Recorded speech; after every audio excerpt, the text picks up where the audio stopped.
अगर आप चाहती है कि घर हमेशा क्लीन और फ्रेश लगे लेकिन सफाई के नाम पर पूरा दिन थकना ना पड़े तो आज की वीडियो आपके लिए है। घर की सफाई करते करते आपको भी कभी कभी लगता है कि दिन का आधा वक्त बस सफाई में ही निकल गया और फिर भी कुछ ना कुछ रह ही जाता है।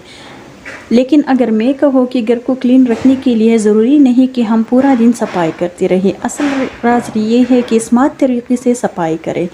आज की वीडियो में मैं आपको दिखाऊंगी कि मैं कैसे अपने पूरी घर को कम वक्त में कम मेहनत के साथ और एक प्रॉपर सिस्टम के मुताबिक क्लीन और ऑर्गेनाइज रखती हूँ।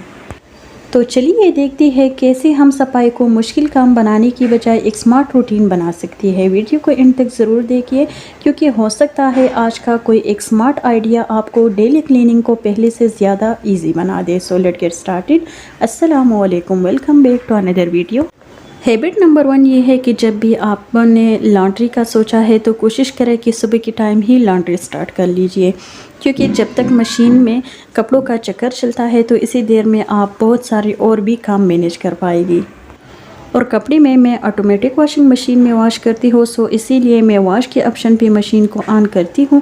जब ये कपड़े अच्छे से साफ़ हो जाएगी 2 से 3 चक्कर में इसको लगाऊंगी और इसके बाद मैं आ जाती हूँ किचन में, क्योंकि किचन में हम लोगों ने जब नाश्ता किया तो नाश्ते के बाद मैं मशीन की तरफ चली गई थी और ये सभी बर्तन नाश्ते की अभी रहती है, तो अभी मैं इसको भी अच्छे से साफ़ कर, और चाहे ब्रेकफास्ट हो, लंच हो या डिनर हो।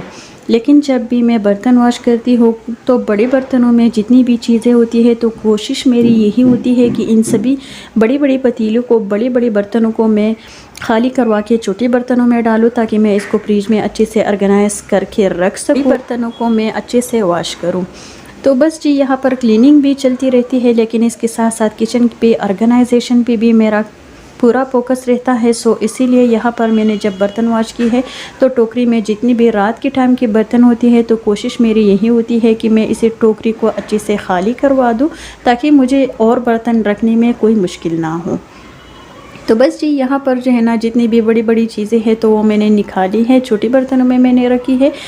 टोकरी को भी मैंने अच्छे से साफ़ किया है और फिर इसके बाद मैंने बर्तन वॉश की, काउंटर टॉप को साफ़ किया, चूल्हे को साफ़ किया। इसी तरह से मैं तरतीबवार अपनी किचन की क्लीनिंग करती हूँ। तो इसी तरह से अगर मैं बाहर जाती हूँ, काम की बीच बीच में मैं मशीन की तरफ जाती हूँ या बच्चों को देखने चली जाती हूँ, तो मुझे कोई टेंशन नहीं होती है, मेरा किचन जो है ना मेसी नहीं लगता है। तो इसी तरीके से आप भी जो है ना अपना जो भी क्लीनिंग का रूटीन है वो स्मार्ट तरीके से अगर आप करेंगे तो यकीन करें आपको बड़ी आसानी होगी। तो किचन की ऊपर की जितनी भी सफाई है तो वो करने के बाद मैं सिंक एरिया को अच्छी से डीप क्लीन करती हूँ और सबसे लास्ट में मैं किचन की फर्श को वॉश करती हूँ। चूँकि गर्मी है तो गर्मी में मैं सुबह के टाइम भी और रात के टाइम भी अपने किचन के फर्श को अच्छे से डीप वॉश करती हूँ।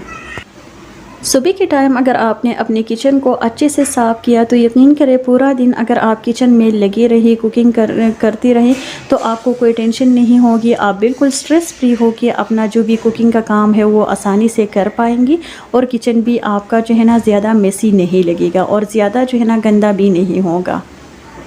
तो जब तक मैं किचन की सफाई कर रही थी तो इसी देर में जो है ना 2 से 3 चक्कर कपड़ों को भी मैंने दिया था।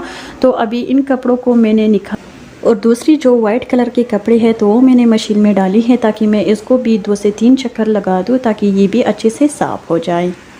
और मैं जब भी सफाई का इरादा करती हूँ तो मैं ये नहीं करती हूँ कि सारी चीज़ें मैं जो है ना एक जगह से निकाल के दूसरी जगह पे रखूँ या सारे बर्तन में जो है ना इकट्ठा वॉश करूँ। तो इसी तरीके से मैं नहीं करती हूँ, बल्कि एक एक दिन, एक एक घंटा या आधा घंटा मैंने जो है ना मुख्तस किया होता है कि मैं इसी दिन, इसी टाइम, इतने टाइम के लिए ये काम, ये सफाई करूँगी।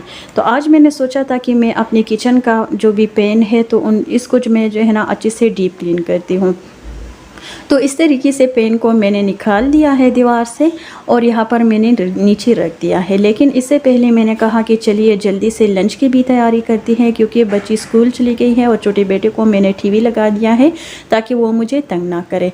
तो इसी तरीके से बच्चों को भी मैनेज करना होता है, बाकी घर के कामों को भी मैनेज करना होता है और साथ ही सफाई पे भी फोकस करना होता है। तो ये है स्मार्ट तरीक़ा। अगर आप भी इसी स्मार्ट तरीके को फॉलो करेंगी तो यकीन करें आपका घर हमेशा नीट क्लीन ऑर्गेनाइज भी लगेगा और आपको ज़्यादा देर तक काम करना भी नहीं पड़ेगा। तो यहाँ पर पेन का ये वाला पार्ट मैंने निकाल लिया है ताकि मैं इसको अच्छे से वॉश करूँ, क्योंकि अगर मैं इसको पानी से वॉश करती हूँ तो इसमें कोई मसला नहीं आएगा। बाकी जो भी मशीन है इसके साथ जो भी पार्ट है पंखे का, तो मैं किस तरीके से साफ़ करती हूँ वो भी मैं आपके साथ डिटेल में शेयर करती हूँ। लेकिन समर में भी मैं 2 से 3 दफ़ा अपनी इसी पेन को अच्छे से साफ़ करती हूँ, लेकिन फिर भी ये जो है ना गंदा जल्दी हो जाता है, क्योंकि मैं किचन में जब भी कुकिंग करती हूँ तो मेरे किचन में कोई भी एग्जॉस्ट फैन वगैरह नहीं है। तो कुकिंग के टाइम का जो भी ग्रीस है, जो भी वेपर्स वगैरह है, तो वो इसी पंखे पे लग जाती है। सो इसीलिए ये जल्दी गंदा होता है। तो इसकी सफाई का मुझे ख़ास ख्याल रखना पड़ता है। तो यहाँ पर अभी मैं इसी पेन को अच्छे से वॉश कर रही हूँ। इसके बाद अगला जो भी पार्ट है इसका, तो वो भी मैं सही तरीके से साफ़ करूँगी। बस जी, यहाँ पर ये वाला पार्ट अच्छे से साफ़ हो गया है। पेन को वॉश करने से जो भी सिंक एरिया है वो अभी भी गंदा हुआ है, तो मैं जल्दी से इसी एरिया को भी, सिंक एरिया को भी अच्छे से डीप क्लीन करती हूँ और ये स्क्रब भी मैं अच्छे से वॉश करूँगी ताकि इससे भी जो भी ग्रीस वगैरह है तो वो ईज़िली निकल जाए।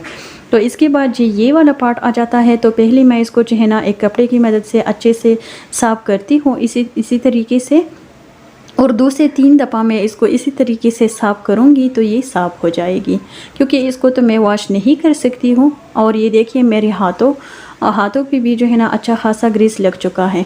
तो यहाँ पर मेरी बेटी ने मुझे काफ़ी तंग किया, सो इसीलिए पेन को मैं जो है ना वापस किचन में रख के अच्छे से साफ़ करूँगी सही तरीके से। और पहले मैंने इसको जो है ना इसी कपड़े और स्क्रब की मदद से साफ़ किया था, और अभी मैंने गर्म पानी लिया है, इसमें मैंने डिश वॉश लिक्विड डाल लिया है और इसी तरीके से मैं स्क्रब को जो है ना पानी में डिप करके अभी इसी पेन को इसी तरीके से भी साफ़ करूँगी ताकि ये अच्छे से साफ़ हो जाए। और सफाई जब भी आप करती है तो ऐसा ना करें कि पूरा जो भी चीज़ें हैं तो आप एक दफ़ा जो है ना निकाल दें और इन सभी चीज़ों को आप इसी टाइम ही साफ़ कर लीजिए। ऐसा आपने बिल्कुल भी नहीं करना, बल्कि जो भी चीज़ आपको गंदा लगता है तो आधा घंटा निकाल के या 20 से 25 मिनट निकाल के इस एरिया को अच्छे से डीप क्लीन करें। एक दफ़ा जो है ना अपनी पूरी घर पे नज़र डाल दीजिए कि मेरे घर का कौन सा हिस्सा ज़्यादा गंदा है, और अगर किस हिस्से को मैं जो है ना आज के दिन में साफ़ करूँगी तो मुझे आसानी होगी, या आज के दिन में कौन कौन सी चीज़ें मुझे साफ़ करना है। तो इसी तरीके से अगर आप पहले से एक नज़र अपनी पूरी घर पे डालेंगे तो यकीन करें आपको काम करने में जो है ना मज़ा भी आएगा और आपको ज़्यादा टेंशन भी नहीं होगी कि आज मैं इतनी देर तक ये काम करूँगी। बस एक काम से आप स्टार्ट लीजिए, तो इसी तरीके से आप जो है ना सफाई सही तरीके से कर पाएगी। और मेरी हमेशा से यही कोशिश होती है कि जिस दिन मैं जो है ना इसी तरह की डीप क्लीनिंग का काम करती हूँ या कोई लंबा काम हो, तो इसी काम के दौरान मैं जो है ना अपने आप को लंच के लिए ज़्यादा मैं तकाती बिल्कुल भी नहीं हूँ, क्योंकि ऑलरेडी मेरा जो भी एनर्जी है वो सफाई पे लग चुका है। सो इसीलिए अपनी आसानी के लिए लंच में मैं कोई भी आसान चीज़ बनाती हूँ। तो आज भी अपने आसानी के लिए मैंने लंच में जो है ना बच्चों के लिए पराठा और अंडे ये बना लेते।